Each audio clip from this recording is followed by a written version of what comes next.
Hello साथियों। हम आपके मारवाड़ का इतिहास पढ़ रहे हैं और कल हमने आपके मारवाड़ के इतिहास में मालदेव राठौड़ के बारे में खूब चर्चा की थी और मालदेव राठौड़ के बारे में पूर्ण रूप से अध्ययन कर लिया। जब मैं आपको कल मालदेव राठौड़ के बारे में पढ़ा रहा था तब आपको बताया था कि मालदेव राठौड़ ने जो अपना उत्तराधिकारी है वो अपने बड़े बेटे राम तथा उदय सिंह को अपना उत्तराधिकारी घोषित न करके अपना जो उत्तराधिकारी था वो अपना उत्तराधिकारी अपने छोटे बेटे उदय सिंह को किया था। अपने छोटे बेटे उदय सिंह को वो क्या कर देता है, अपना उत्तराधिकारी घोषित कर देता है। इसलिए आज हमें आपके मारवाड़ में अगले शासक के रूप में जो आपके मालदेव ने उत्तराधिकारी घोषित किया था, राम व उदयसिंह को उत्तराधिकारी घोषित न करके चंद्रसेन को उत्तराधिकारी घोषित करता है। ये हमने कल पढ़ा था। तो आज हमें आपके चंद्रसेन के बारे में चर्चा करनी है। किसके बारे में? आपके चंद्रसेन के बारे। तो पहले हम आपके अध्ययन करेंगे चंद्रसेन के बारे। किसके बारे में? आपके चंद्रसेन के।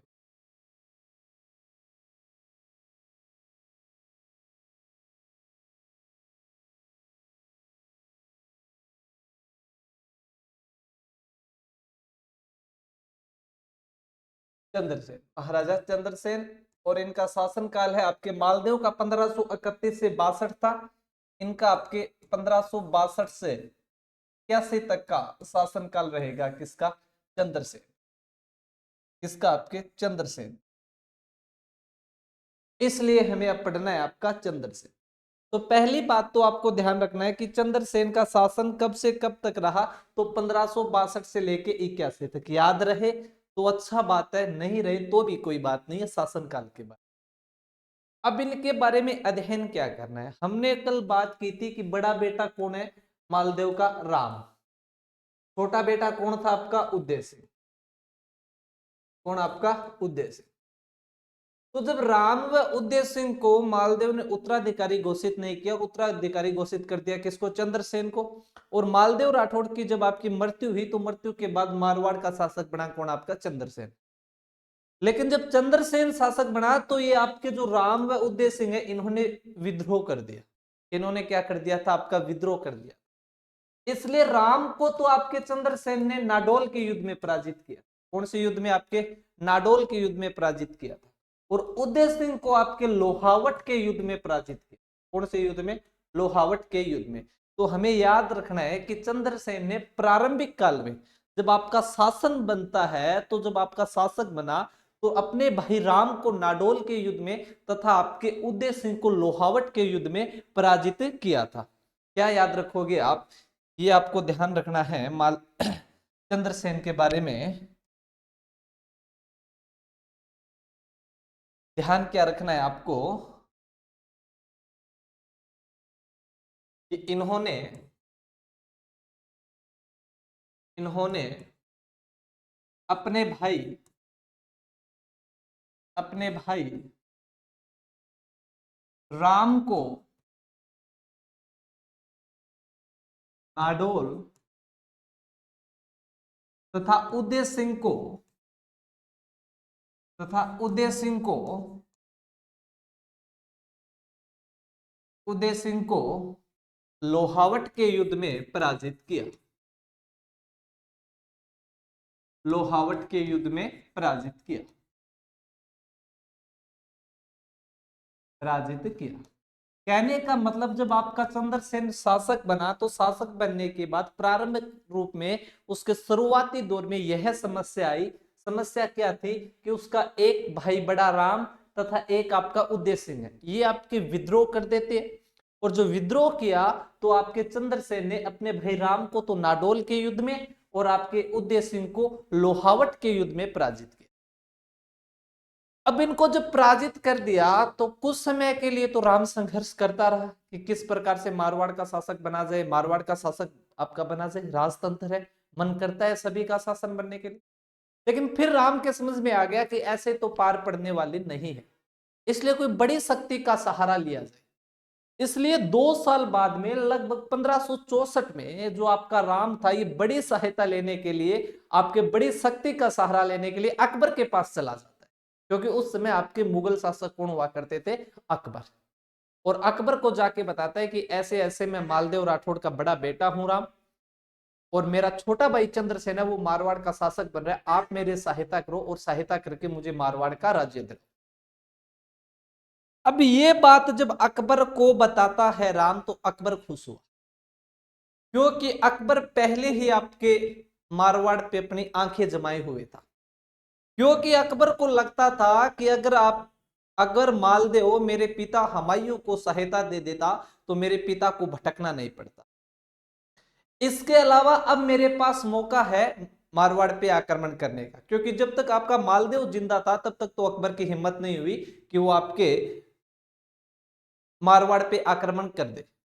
लेकिन अब मालदेव नहीं है, और दूसरी बात इनमें आपस में भाइयों भाइयों में फूट पड़ी हुई है, इसलिए मौका है। और इस सबसे ज्यादा बढ़िया मौका तो यह है कि जो आपके मालदेव का बड़ा बेटा राम है वो मेरे पास खुद आया हुआ है, इसलिए आपका ये मौका देखे आपके अकबर ने आपके राम की सहायता करने की सोची। और सहायता के अनुसार उसने आपके अजमेर का एक सूबेदार था, और अजमेर के सूबेदार को उनको आक्रमण करने के लिए आपके भेज दिया कहां पर, मारवाड़ पे। सूबेदार जो हुसैन कुली खां हुआ करता था उसे भेजा कि हुसैन कुली खां तू राम की सहायता कर, और सहायता किस प्रकार से, तुम्हें आक्रमण करना है कहां पर, आपके मारवाड़ पे। तो याद रखोगे कि अकबर के पास सहायता लेने के लिए चंद्रसेन का कौन सा भाई गया था, या मालदेव का कौन सा बेटा गया था, तो कौन गया था, राम। कब गया था, तो 1564 में, 1564 में। तो आप क्या याद रखोगे कि 1564 में राम सहायता लेने के लिए, राम सहायता लेने के लिए, राम सहायता लेने के लिए अकबर के पास चला गया, अकबर के पास चला गया, अकबर के पास चला गया।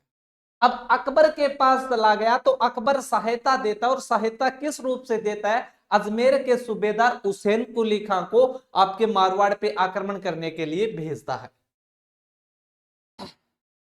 तो अकबर ने अजमेर के सूबेदार, अजमेर के सूबेदार हुसैन कुली खां को, हुसैन कुली खां को मारवाड़ पर, मारवाड़ पर आक्रमण करने के लिए भेजा, आक्रमण करने के लिए भेजा, ये याद रखो। अब कहते हैं कि जब हुसैन कुली खां आपके मारवाड़ पे आक्रमण करने आया तो चंद्रसेन ने सोचा कि मैं अभी अभी राजा बनाऊं, अभी मुझे किसी भी प्रकार का संघर्ष नहीं करना है, और संघर्ष नहीं करना है तो आपके चंद्रसेन चुपचाप जोधपुर को खाली कर देता है, और जोधपुर को खाली करके स्वयं वो भद्राजुन की तरफ निकल जाता है। कहां पे निकल जाता है, भद्राजुन की तरफ। क्या हुआ कि हुसैन कुली खान ने आपके मारवाड़ पे आक्रमण किया, और मारवाड़ पे आक्रमण किया तो आपके चंद्रसेन ने चुपचाप जोधपुर खाली किया, और खाली करके स्वयं कहां पे चला गया, आपका भद्राजुन चला गया। चंद्रसेन, चंद्रसेन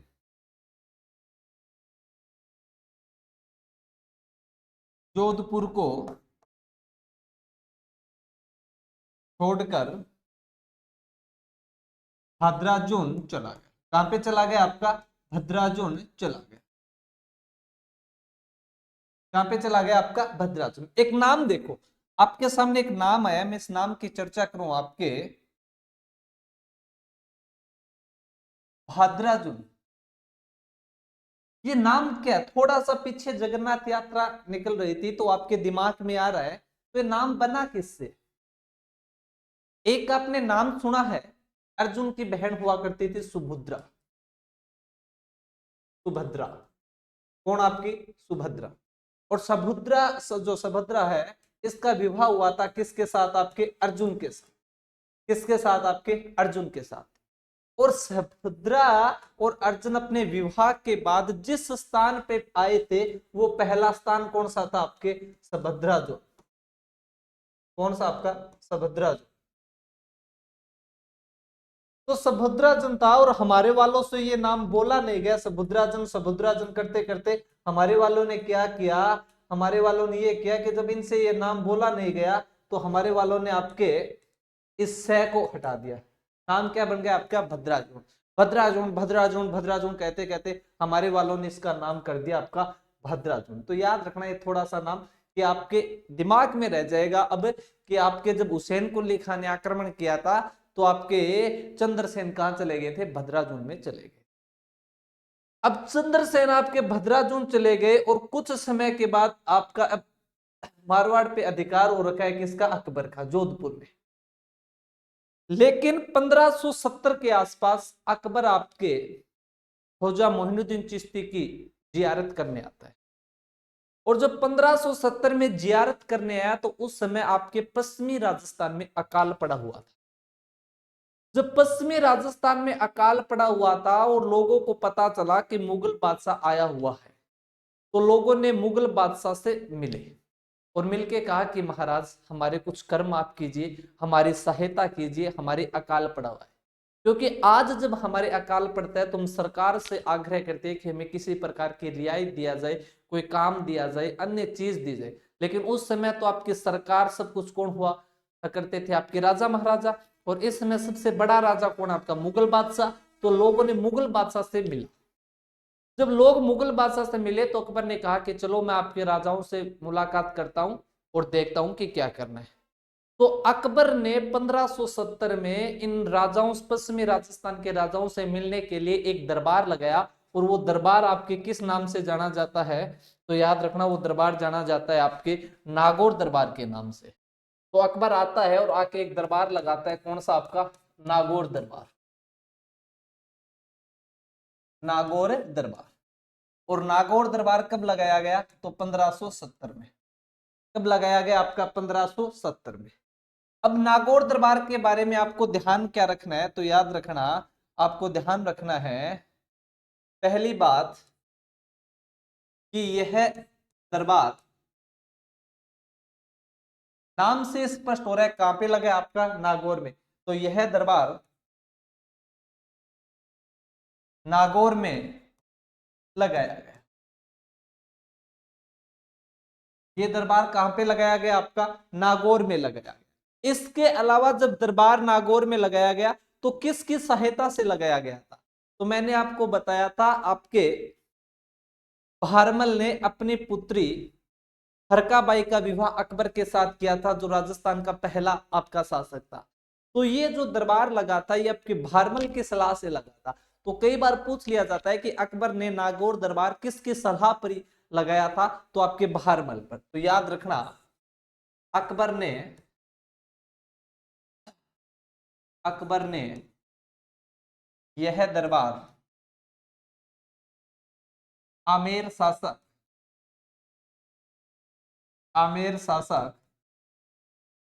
भारमल की सलाह से लगाया था। भारमल की सलाह से लगाया था। इतने बात ध्यान में रह जाएगी। फिर इस दरबार का लगाने का उद्देश्य क्या था? यह दरबार क्यों लगाया गया? इसका उद्देश्य क्या था? तो अगर हम उद्देश्य की बात करें कि इस दरबार का आपका उद्देश्य क्या है, आप इस दरबार को आयोजित क्यों कर रहे हो, रीजन क्या? तो अभी हमने बात की किसके लिए? अकाल राहत कार्यों के लिए। किसके लिए? आपके अकाल राहत कार्यों के लिए। तो अकाल राहत कार्यों के लिए किसके लिए? आपके अकाल राहत कार्यों के लिए। अब इस दरबार में भाग लेने कौन आया? पश्चिमी राजस्थान का। इस दरबार में पश्चिमी राजस्थान के कौन कौन से शासकों ने भाग लिया? पश्चिमी राजस्थान में आपके आते कौन है? तो आपके जैसलमेर वाले आते हैं, बीकानेर वाले आते हैं और जोधपुर वाले आते हैं मुख्यतः। तो इस दरबार में भाग लेने वाले शासक क्या हो जाएगा? दरबार में भाग लेने वाले शासक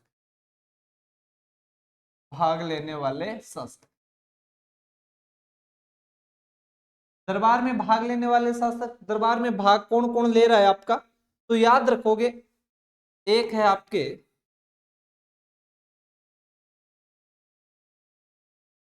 कल्याणमल।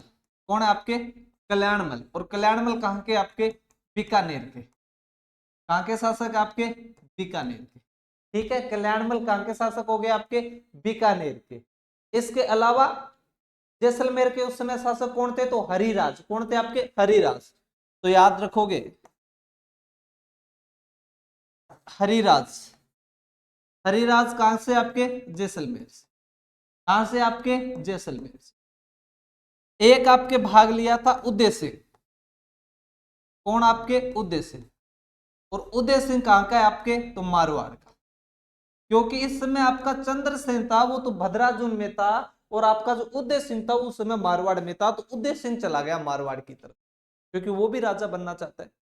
अब जैसे इन राजाओं ने भाग लिया और कहा कि हाँ भाई बोलो क्या हमें अकाल रात पे काम करना है, तो अकबर ने कहा एक बार रुक जाओ, कोई अकाल वगैरह की बातें नहीं है, तुम तो ये बताओ मुझसे संधि करोगे या नहीं। कहने का मतलब इन लोगों को भी समझ में आ गया कि दरबार का तो सिर्फ बहाना है अकाल रात कार्य के लिए, अकबर ने हमें बुलाया है किसके लिए, संधि करने के लिए। और इन राजाओं से आपके अकबर ने कहा कि तुम्हारे हर वर्ष तो अकाल पड़ते हैं, खाने के दाने नहीं है, जनता तुम्हारी तरस रही है, मुझसे युद्ध करोगे तुम मर जाओगे।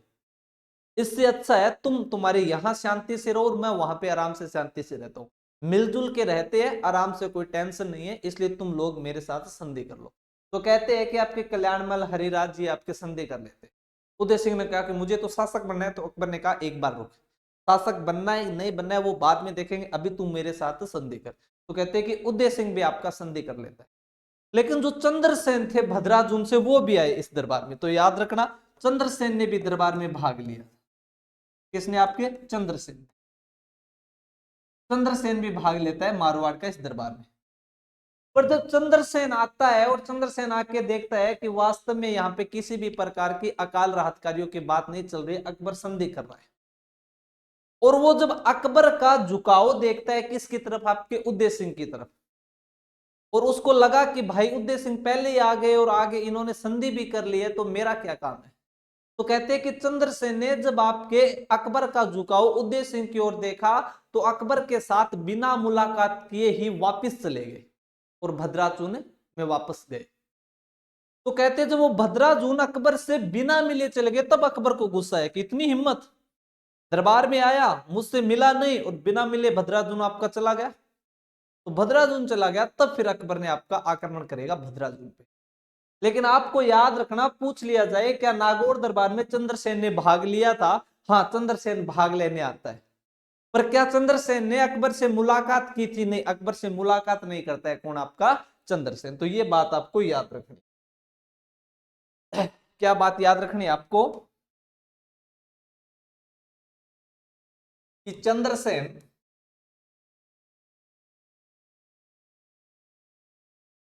नागौर दरबार में,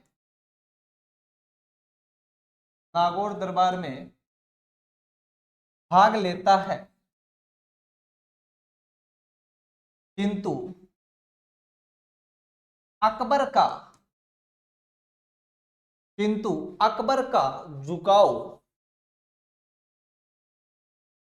किंतु अकबर का झुकाव उदय सिंह की तरफ देखकर, उदय सिंह की तरफ देखकर चंद्रसेन बिना मुलाकात किए, चंद्रसेन अकबर से, चंद्रसेन अकबर से, याद रखो किससे, आपके चंद्रसेन अकबर से, अकबर से बिना मुलाकात किए, बिना मुलाकात किए भद्राजुन चले गए।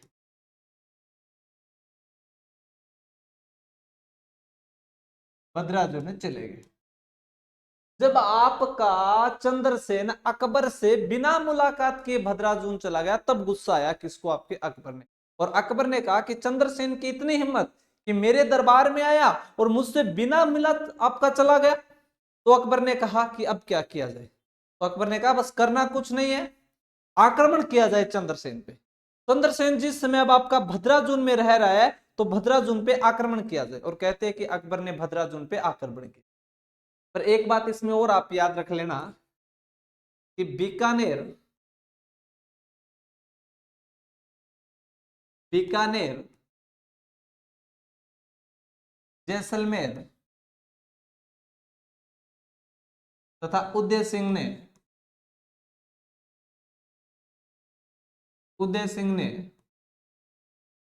बीकानेर जैसलमेर तथा उदय सिंह ने अकबर से संधि कर ली, संधि कर ली। बीकानेर का मतलब बीकानेर का राजा कल्याणमल जो भाग ले रहे, जैसलमेर का मतलब हरिराज, और मारवाड़ की तरफ से उदय सिंह ने अकबर के साथ क्या कर ली, संधि।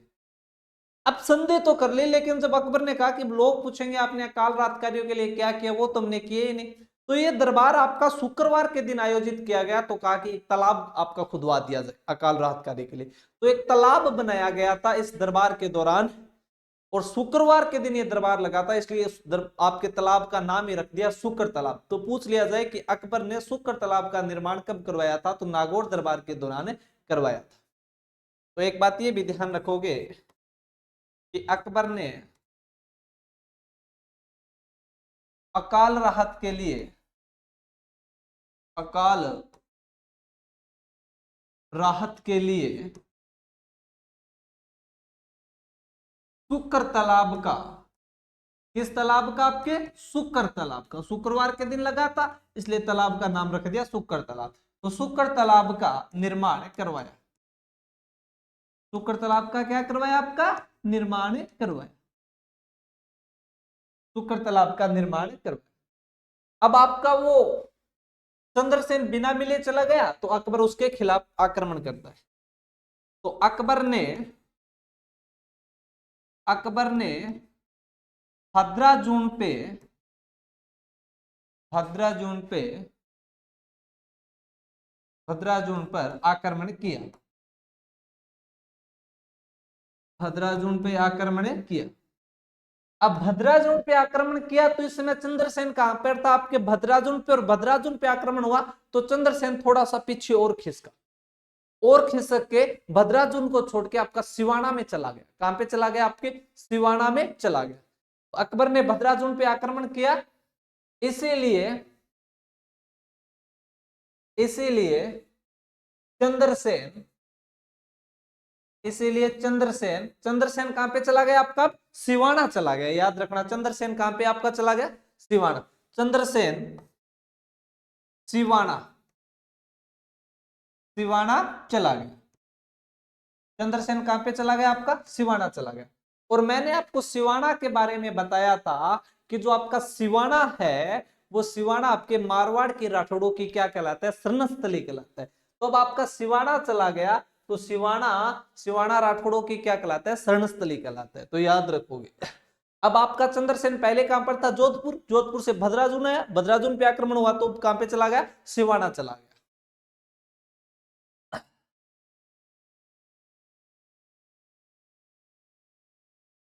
सिवाना को क्या कहा जाता है, आपके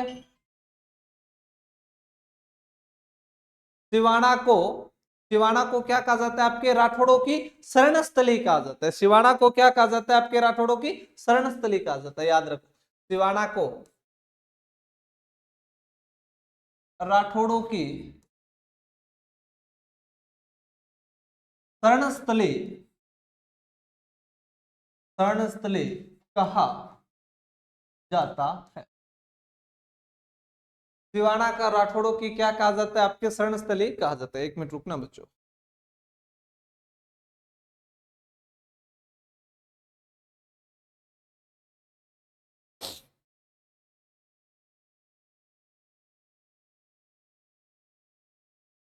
शरणस्थली कहा जाता है।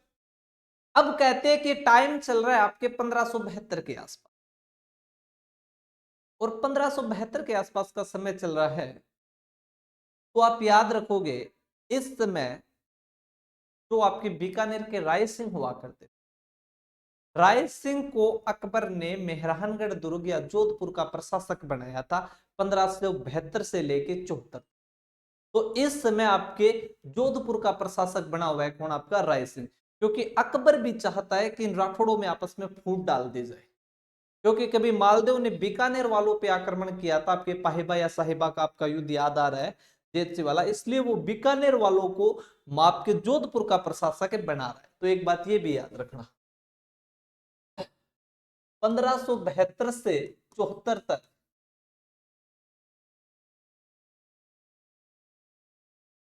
1572 से 74 तक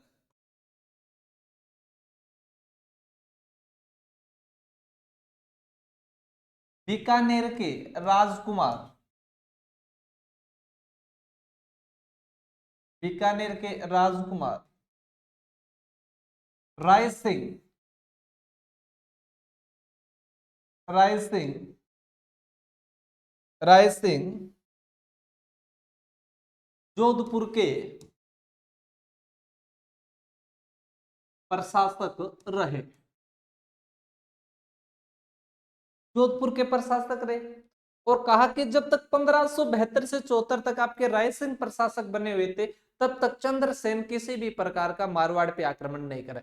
जैसे उस पे आक्रमण होता है तो वो पीछे की तरफ सरकता हुआ जा रहा है, पर उसका एक दिमाग फिक्स था कि मुझे आक्रमण करना है या मुझे टक्कर लेनी है किसके साथ? आपके अकबर के साथ। मुझे इसकी अधीनता स्वीकार नहीं करनी। अब कहा कि 1574 में जो आपके बीकानेर के शासक कल्याणमल हुआ करते थे, कल्याणमल की हो जाती है मृत्यु। जब 1574 में कल्याणमल की मृत्यु हुई, तो आपके राय सिंह ने कह दिया कि महाराज अब मेरे पिता की मृत्यु हो गई, इसलिए मुझे बीकानेर का शासक बनना है। इसलिए राय सिंह जोधपुर को छोड़ के आपका बीकानेर चला जाता है। और जैसे आपका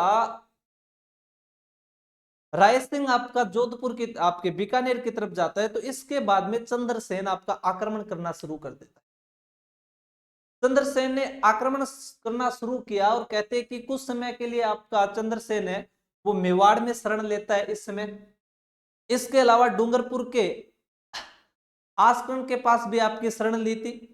और आपके चंद्रसेन ने मालवा में एक क्षेत्र पड़ता है रामपुरा, और रामपुरा में मुगलों का एक सूबेदार था आपका जलाल खां, और जलाल खां की हत्या करके मालपुरा में लूटपाट करता है। उसने सोचा कि मुगल मेरे जोधपुर को लूट रहे हैं तो मैं इनको लूटता हूं, और वो आपके मालपुरा जो आपके मालवा में रामपुरा था, रामपुरा को लूट लिया था। इसके अलावा उन्होंने अजमेर पर आक्रमण कर दिया था, अजमेर को जीत लिया था। तब अकबर को समझ में आया कि जब तक आपका राय सिंह बैठा था तब तक आपका ये आक्रमण नहीं कर रहा था, लेकिन जैसे राय सिंह आपका चला गया, इसलिए आपका चंद्रसेन आक्रमण करता है। तो 1574 में जब राय सिंह शासक बन गया था बीकानेर का, तब अकबर एक बार फिर से राय सिंह के पास संदेश भेजता है कि राय सिंह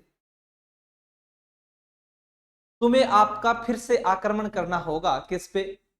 चंद्रसेन पे। इसलिए कहते हैं कि 1574 में राय सिंह बीकानेर के शासक के रूप में चंद्रसेन पर क्या करता है? आपका आक्रमण करता है। क्या करता है? आक्रमण करता है। याद रखोगे 1574 में क्या करता है? आपका आक्रमण करता है। इस समय आपके चंद्रसेन के पास मुख्य रूप से दो परगने हुआ करते थे, एक तो आपका सिवाना वाला और एक आपके सोजत वाला। दो परगने उसके पास मुख्य रूप से थे, एक सोजत वाला और एक आपका सिवाना वाला। सोजत वाला था उसमें आपके कल्ला राठौड़ है। कौन है? आपके कल्ला राठौड़। और सिवाना वाला है उसमें आपके फत्ता राठौड़ है। तो याद रखोगे कल्ला राठौड़ कौन से? वो कल्ला राठौड़ नहीं है, वो तो आपके 1568 में मारे गए। ये कल्ला राठौड़ आपके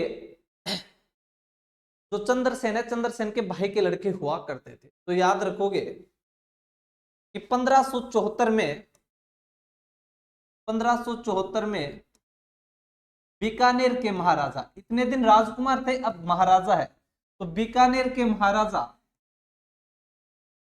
बीकानेर के महाराजा राय सिंह। कौन? आपके राय सिंह। बीकानेर के महाराजा राय सिंह चंद्रसेन पर आक्रमण करते हैं। चंद्रसेन पर क्या करते हैं? आपका आक्रमण करते हैं। और मैंने बताया इस समय इनके पास आपके दो प्रज्ञे मुख्य रूप से हुआ करते थे। कौन कौन से? सोजत, सोजत में, और सोजत में कौन आपका? कल्ला राठौड़, याद रखना, कल्ला राठौड़ को पराजित किया। कल्ला राठौड़ को राय सिंह क्या कर देते आपके? पराजित किया, कल्ला राठौड़ को पराजित किया। किंतु किसको पराजित नहीं कर पाए? किंतु मैंने बताया कि ये सोजत वालों को तो आपके कल्ला राठौड़ को पराजित कर दिया था, पर जो सिवाना का जो दुर्ग है, जो इस समय आपके चंद्रसेन के नेतृत्व करता है, या चंद्रसेन के प्रतिनिधि पत्ता राठौड़ के नेतृत्व में, उसे पराजित नहीं कर पाए। कौन? आपके राय सिंह। तो सोजत में कल्ला राठौड़ को पराजित किया, किंतु सिवाना में, सिवाना में पत्ता राठौड़ को पराजित नहीं कर सके, पराजित नहीं कर पाए। तो याद रखना कि राय सिंह ने किसे पराजित कर दिया था, किसे पराजित नहीं कर पाए। तो ये सोजत में, जो सोजत का परगना है, जो सोजत का किला है, उसमें कल्ला राठौड़ को तो राय सिंह पराजित कर देते हैं, किंतु वो सिवाना में पत्ता राठौड़ को पराजित नहीं कर पाए। अब कहते हैं थोड़ा सा टाइम और निकला, और 1576 में अकबर ने शाहबाज खान को भेजा, हिजा शाहबाज खान, और सिवाना को जीत गया। और कहते हैं कि शाहबाज खान 1576 में सिवाना पर आक्रमण करते, और सिवाना पर आक्रमण करके पत्ता राठौड़ को पराजित करते थे। और कहते हैं कि 1576 का जो साल था, वो आपके चंद्रसेन के लिए बड़ा मुसीबत का टाइम था, खराब ही समय था, क्योंकि एक तो उसके हाथ से सिवाना निकल जाएगा। क्या निकल जाएगा? सिवाना जो शरण स्थल है, वो जहां पर बैठा हुआ है। इसके अलावा पहले ये हम नोट डाउन कर लेते हैं कि 1576 में अकबर के प्रतिनिधि, अकबर के प्रतिनिधि शाहबाज खान ने, शाहबाज खान ने सिवाना को विजित किया। सिवाना में इसने आपके पत्ता राठौड़ को हरा दिया। सिवाना में क्या कर लिया आपका? सिवाना को विजित कर लिया। अब सिवाना का किला भी चला गया, या सिवाना का क्षेत्र भी चंद्रसेन के हाथों से चला गया। अब जब सिवाना वाला क्षेत्र चला गया ना, अब आपके चंद्रसेन के लिए मुसीबत हुई, और चंद्रसेन के लिए मुसीबत हुई तो अब चंद्रसेन सिवाना से निकलता है, और मैंने जैसे बताया कुछ समय के लिए मेवाड़ में आपकी शरण लेता है, कुछ समय सिरोही में शरण लेता है, और फिर जाके आपके डूंगरपुर में आस्करण के पास शरण लेता है। आरपीएससी वाली मेवाड़ सिरोही नहीं पूछते, इसलिए हम लिखाते नहीं है, और डूंगरपुर वाला पूछते कि डूंगरपुर में किसके पास शरण ली थी, तो डूंगरपुर के महाराजा आस्करण के पास आपके शरण। फिर मैंने जो आपको बताया था वैसे ही वो आपके मालवा के रामपुरा पे आक्रमण करता है, और आक्रमण करके मुस्लिम जो सूबेदार था जलाल खां की हत्या कर देता है। किसकी हत्या कर देता है? आपके जलाल खां की हत्या। लेकिन इसके साथ याद रखना 1576 में एक इसका और समय खराब रहा, क्योंकि इस समय जो आपके चंद्रसेन के नेतृत्व में पोकरण का क्षेत्र भी आता था, और जो पोकरण वाला किला था, ये पोकरण वाला किला चंद्रसेन को बेचना पड़ गया था। क्यों?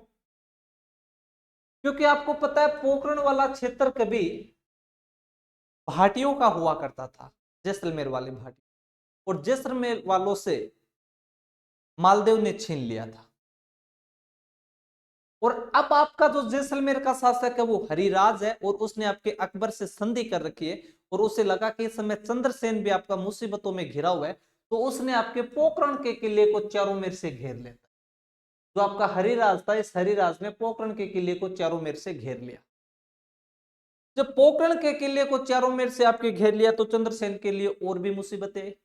अब चंद्रसेन को लगा कि मैं पोकरण पे ध्यान दूं या अकबर पे ध्यान दूं, कि मैं अपनी सारी शक्ति है जो इकट्ठी कर रहा हूं वो अकबर के खिलाफ लगाऊं या पोकरण के खिलाफ लगाऊं, मतलब भाटियों के खिलाफ। तो कहते हैं कि चंद्रसेन का बड़ा जबरदस्त डिसीजन था, और डिसीजन ये था कि छोटी मोटी लड़ाई तो क्या किया जाए, जो मैं संघर्ष अकबर के खिलाफ कर रहा हूं मैं अकबर के खिलाफ ही करूं। और वो कहते हैं कि जैसलमेर के शासक हरिराज के पास संदेश भेजता है, और संदेश भेजकर कहता है कि हरिराज, बात यह है कि तू इस समय पोकरण के किले को घेर के बैठा है, तुमको मैं जीतने तो दूंगा नहीं, आसानी से जीतने तो नहीं दूंगा, ये तो बात कन्फर्म है, क्या पता तू जीत जाए पर आसानी से जीतने नहीं दूंगा, मरेंगे मेरे और मरेंगे तेरे भी, नुकसान तेरे भी होगा और मेरे भी होगा। क्यों ना तुम एक काम कर। बोला काम क्या है? काम ये है कि मैं जो पोकरण वाला किला है ये बेच रहा हूं, काफी सस्ती रेट में बेच रहा हूं, और मात्र 1 लाख रुपए में। कितने में? उसमें एक सिक्का चलता था आपका फदिया, कि 1 लाख फदिया में बेच रहा हूं, और तुम्हें पोकरण का किला चाहिए तो मुझे फदिया दे दे 1 लाख, और तू पोकरण का किला ले ले। तो कहते हैं कि हरिराज भी आपका बड़ा खुश हुआ कि क्यों ना मैं संघर्ष ही क्यों करूं, युद्ध क्यों करूं, क्योंकि नुकसान होगा, और जब मुझको ये बेच ही रहे 1 लाख फदियों में, तो कहते हैं कि आपके हरिराज ने 1 लाख रुपया फदिया दे दिया था और आपके पोकरण का किला खरीद लिया था। तो कहते हैं कि चंद्रसेन इस समय आर्थिक संकट से गुजर रहा है, अकबर के खिलाफ वो आक्रमण करने के लिए आर्थिक तंगी से जूझ रहा है, इसलिए उसे आपकी सहायता के लिए अपना पोकरण का किला भी बेचना पड़ गया। मुझे एक और याद आता है बड़ा जबरदस्त किस्सा जयमल जी का। या तो इस समय आपके चंद्रसेन ये दिखा रहा है कि कुछ भी हो जाए स्वाभिमान के साथ समझौता नहीं होगा, और उसने अपनी सारी शक्ति अकबर के खिलाफ लगाने की सोच रहा है, इसलिए अपना पोकरण का किला भी बेच रहा है किसको? आपके हरिराज को। इसी प्रकार कहते हैं कि जब आपके मेड़ता में जयमल जी हुआ करते थे, तो जब मेड़ता पे आपके अकबर का अधिकार हो गया था, तो आपके जयमल जी अपनी सेना सहित आपके मेवाड़ की तरफ रवाना हुए थे। तो कहते हैं कि जंगल में कुछ डाकू मिल गए थे जयमल जी को, और डाकुओं ने उनको चारों तरफ से घेरा और घेर के कहा कि चुपचाप अपना जो माल मत्था है वो यहीं पे रख दो, कि अपना माल मत्था सारा का सारा वो यहीं पे रख दो। और जयमल जी के जो सेना नायक थे उन्होंने जयमल जी की तरफ देखा और कहा कि आठ है क्या भट्ट है? तो जयमल जी ने कहा भट्ट है, और सैनिकों ने तुरंत ही अपने हथियार रखे, जेब में जितना पैसे पानी थे वो सारे रख दिए और चलने लगे। तो उस डाकू ने कहा कि रुको रुको एक बार रुको, अभी तुमने जो बोला था कि अठे के बैठे, इसका क्या मतलब है? और इसके अलावा 40 30 40 लोग हम और 30 40 लोग तुम हो, और देखने में तुम वीर लगते हो, बहादुर लगते हो, हमारे साथ युद्ध करते तो क्या पता तुम जीत भी जाते। तो जयमल ने कहा कि तुम्हें क्या मतलब है, तुम्हें तुम्हारा माल मत्था चाहिए, तुम अपना माल मत्था चको और तुम जाओ। और उस डाकू ने कहा नहीं नहीं मुझे बता के जाओ। तो जयमल जी ने कहा था कि हम अगर लड़ेंगे तो तुम सबको मार देंगे और हमारा एक भी नहीं मरेगा, ये भी बात निश्चित है। पर अभी जो मेरे सेना नायक ने कहा था कि अठैक के भट्ट है कि युद्ध यहां पे करना है या फिर वहां पे, तो मैंने कहा कि भट्ट है कि युद्ध वहां पे करना है, अकबर के खिलाफ युद्ध लड़ेंगे, अकबर के सैनिकों को मारते हुए मरेंगे। यहां पर युद्ध किया तो जंगल में मोर नाचा, किसने देखा? वो वाली बात। तो उसी प्रकार आपके चंद्रसेन की यहां पे बातें हैं कि चंद्रसेन अपनी सारी की सारी शक्तियों को आपके अकबर के खिलाफ लगाना चाहता है। तो इस बात को आप नोट डाउन करो एक, कि आपके 1576 में मालदेव ने पोकरण का किला 1 लाख फदियों में बेच दिया था। क्या लिखोगे? 1576 में चंद्रसेन ने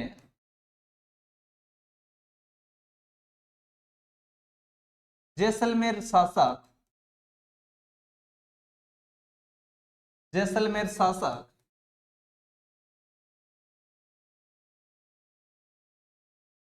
हरिराज को 1 लाख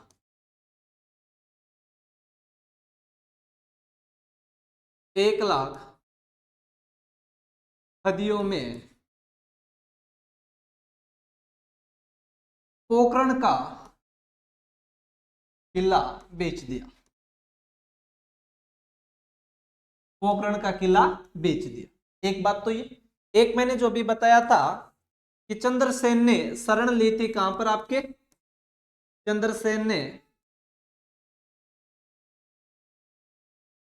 डूंगरपुर के शासक आस्करण के पास शरण दे, आस्करण के पास शरण,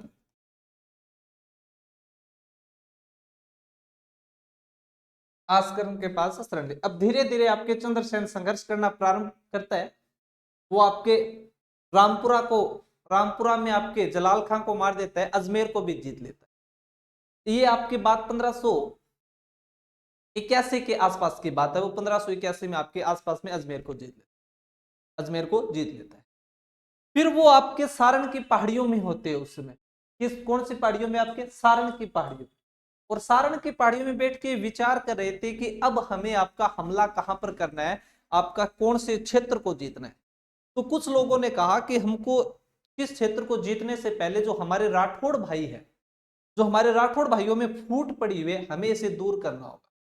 क्योंकि इसी समय सारण के पास एक गांव हुआ करता था, सिंचियाई। कौन सा? आपका सिंचियाई गांव।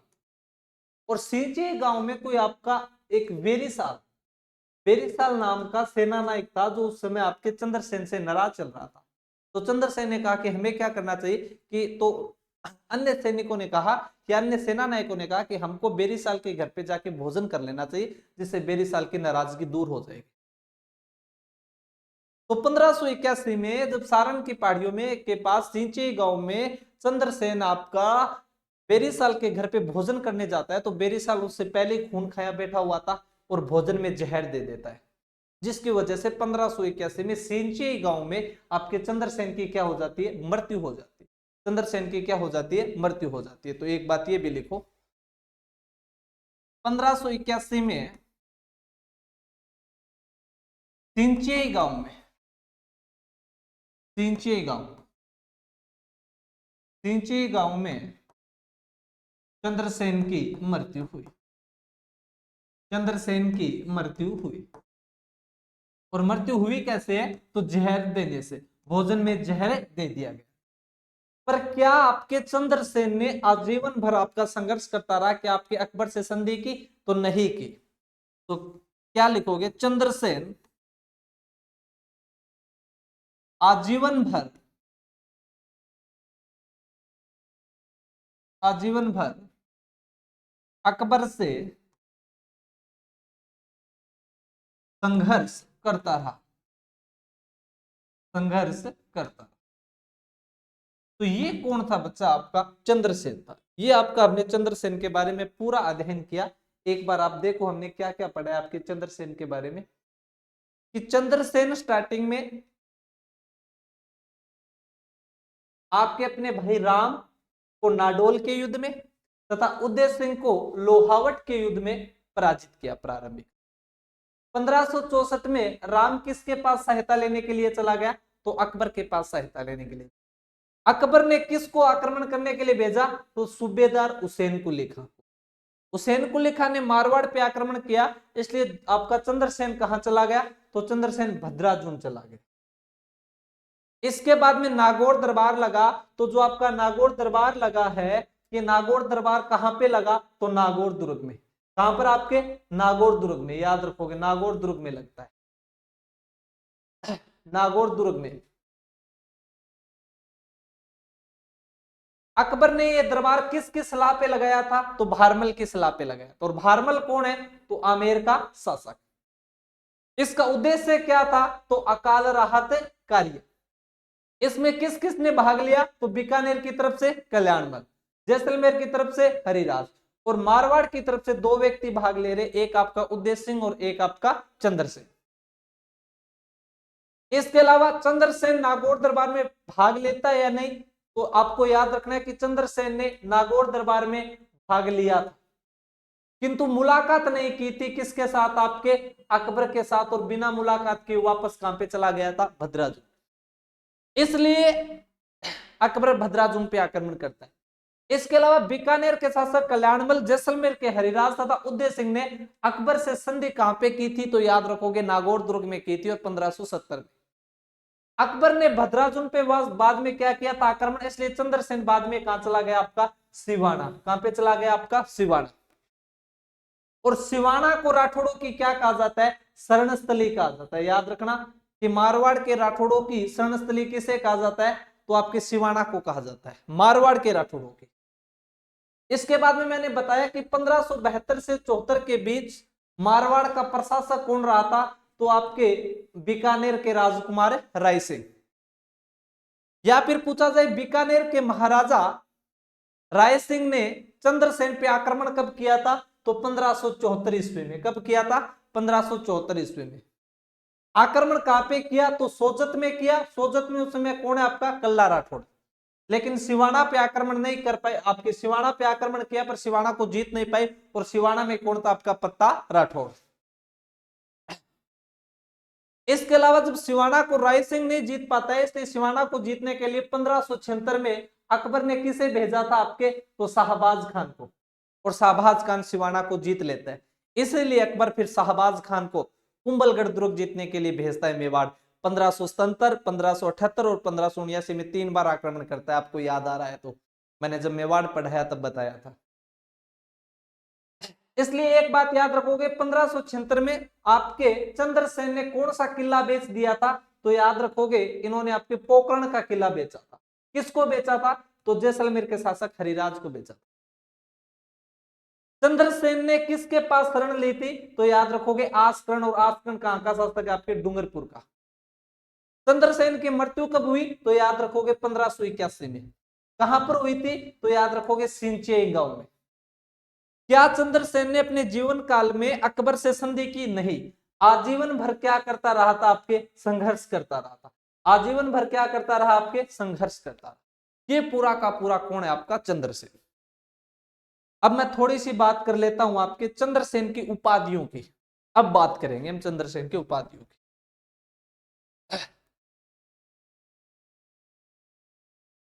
चंद्रसेन की उपाधियां,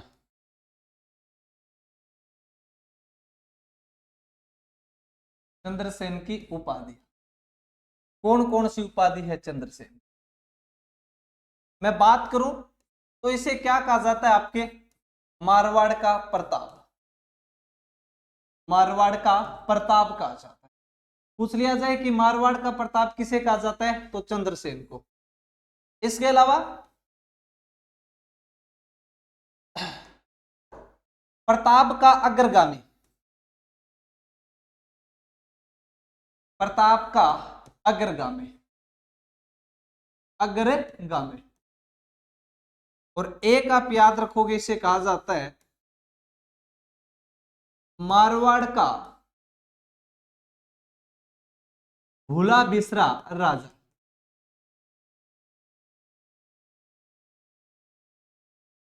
याद रखोगे 3 उपाधियों के बारे में। इनकी उपाधि क्या क्या है आपकी, मारवाड़ का क्या कहा जाता है, इसे आपका प्रताप। प्रताप का क्या कहा जाता है, आपके अग्रगामी। और मारवाड़ का को कैसा राजा कहा जाता है, आपके भूला बिसरा राजा। अब मैं नीचे से स्टार्ट करता हूं। इसे मारवाड़ का भूला बिसरा राजा क्यों कहा जाता है, कहा जाता है कि चंद्रसेन आपका जीवन भर संघर्ष कर रहा है, और चंद्रसेन की 1581 में क्या हो गई, मृत्यु। जिस प्रकार हमने पढ़ा था कि चंद्रसेन भी आपके अकबर से आजीवन भर संघर्ष किया था, और महाराणा प्रताप ने भी आपके अकबर से जीवन भर संघर्ष किया। महाराणा प्रताप को आज बच्चा बच्चा जानता है, जबकि चंद्रसेन को कोई नहीं जानता। इसका रीजन क्या है, इसीलिए इसे कहा गया मारवाड़ का भूला बिसरा राजा। रीजन ये था कि महाराणा प्रताप के बाद में अमर सिंह शासक बना। क्या अमर सिंह ने संघर्ष करना बंद किया, नहीं किया। अमर सिंह के बाद में आपका करण सिंह बना। क्या करण सिंह ने बंद किया, नहीं किया। जगत सिंह बना, राय सिंह बना। कहने का मतलब महाराणा प्रताप के बाद में भी उनके पीढ़ियों द्वारा संघर्ष चालू किया, आपका रखा गया। इसके अलावा जब अमर सिंह शासक बना, संघर्ष करता है, और अमर सिंह कुछ बुक लिखवाता है, तो उसमें लिखवाता है कि लिखो मेरे पिता प्रताप ने अकबर से संघर्ष किया था, हल्दी घाटी का युद्ध किया था। करण सिंह शासक बनता है तो वो भी लिखवाता है आपके कि मेरे दादाजी अकबर ने दादाजी अकबर के खिलाफ महाराणा प्रताप ने संघर्ष किया था। जगत सिंह जब मंदिर बनवाता है, जगत नाथ राय प्रशस्ति में लिखवाता है कि हमारे पूर्वज महाराणा प्रताप ने अकबर के खिलाफ संघर्ष किया था, ये संघर्ष किया था, हल्दी घाटी का युद्ध किया था। राय सिंह आपके जब रासमन झील बनवाता है, प्रशस्ति लगवाता है, उसमें आपका लिखवाता है कि हमारे महाराणा प्रताप ने अकबर के खिलाफ संघर्ष किया। कहने का मतलब उनकी पीढ़ियों द्वारा उन्हें याद रखा गया और जो प्रत्येक किताबें लिखवाई गई वहां पर कहीं ना कहीं उनका जिक्र किया गया। पर चंद्रसेन वालों में ऐसा नहीं हुआ, क्योंकि चंद्रसेन के बाद मारवाड़ का अगला शासक बनेगा इनका भाई उदय सिंह। इनका बेटा हुआ करता था, वो तो खुद ही आपके अकबर की सेवा में चला गया था और दतानी के युद्ध में अकबर का प्रतिनिधि बन के हो रहा था। पर जब इसका भाई उदय सिंह शासक बनता और उदय सिंह ने इनके बारे में कोई कुछ नहीं लिखवाया। क्यों? क्योंकि अगर उदय सिंह लिखवाता कि चंद्रसेन एक महान शासक है जिन्होंने अकबर की महान शासक है, महान शासक क्यों है? क्योंकि उन्होंने आपके अकबर के खिलाफ संघर्ष किया था। तो क्या तुम अकबर के खिलाफ संघर्ष नहीं कर रहे हो इसलिए तुम महान नहीं हो, इसलिए तुम तो लिचड़ों के सरदार हो? तो इसलिए आपके उदय सिंह ने इनके बारे में कुछ भी नहीं लिखा। फिर उदय सिंह के बेटे पोते आपके शासक बनते गए और चंद्रसेन के बारे में कुछ भी कहीं पर भी रिटर्न आपका रिसोर्स नहीं लिखवाया। आप पूरे जोधपुर में फिर लो, आपके चंद्रसेन के नाम से कोई आपको सर्किल नहीं मिलेगा, कोई आपको रोड नहीं मिलेगा। कहने का मतलब आपके मारवाड़ के राजाओं के द्वारा ही इसे भुला दिया गया था, इसीलिए इन्हें क्या कहा गया, आपके मारवाड़ का भुला बिसरा राजा। वो तो अच्छी बात है कि आपके आजादी के समय में जब आपके मारवाड़ के शासकों ने कहा कि हमारा इतिहास लिखिए, इसलिए एक इतिहासकार आए थे विश्वेश्वरनाथ रेव, विश्वेश्वरनाथ रेव, और उन्होंने जब मारवाड़ की हिस्ट्री लिखना प्रारंभ की तब उनको पता चला कि इनमें भी एक ऐसा महान शासक हुआ है, और वो महान शासक कौन है? आपका चंद्रसेन। जिस प्रकार आपके अकबर ने, आपके महाराणा प्रताप ने अकबर के खिलाफ संघर्ष किया था, वैसा का वैसा संघर्ष किया है किसने? आपके चंद्रसेन ने। तो आपके चंद्रसेन की फिर तुलना की थी किसके साथ? महाराणा प्रताप के साथ। तो याद रखोगे ना, मारवाड़ का प्रताप किसने कहा था? तो इतिहासकार हुए आपके विश्वेश्वर नाथ रेव, विश्वेश्वर नाथ रेव, और इन्हें पता चल रहा है आपके आजादी के समय में। तो याद रखोगे कि मारवाड़ का प्रताप चंद्रसेन को किसने कहा था? तो आपके विश्वेश्वर नाथ रेव ने। इसके अलावा इन्हें प्रताप का अग्रगामी कहा गया, क्योंकि महाराणा प्रताप 1572 के में जब आपका शासक बनते तब वो आपका निर्णय लेते कि मैं अकबर के खिलाफ संघर्ष करूंगा। पर आपके चंद्रसेन तो 1570 में नागौर दरबार से ही आपका तय कर लिया था कि अब मुझे अकबर के खिलाफ संघर्ष करना है, इसलिए इन्हें प्रताप का क्या कहा गया? आपका अग्रगामी कहा गया। इसके अलावा प्रताप के साथ इनका अच्छा गठबंधन था, क्योंकि प्रताप की बहन की शादी हुई थी चंद्रसेन के साथ, इसलिए इन्हें प्रताप का क्या कह दिया गया? अग्रगामी, क्योंकि आपके प्रताप से पहले ही आपके अकबर से संघर्ष कर रहे थे। और मारवाड़ का भूला बिसरा राजा क्यों का वो मैंने आपको बताया। धन्यवाद साथियों, जय हिंद। कल हम एक नए शासक के साथ आएंगे आपके, तो आपको चंद्रसेन तक आज अध्ययन करवा दिए। ध्यान रखना। जय हिंद, जय भारत।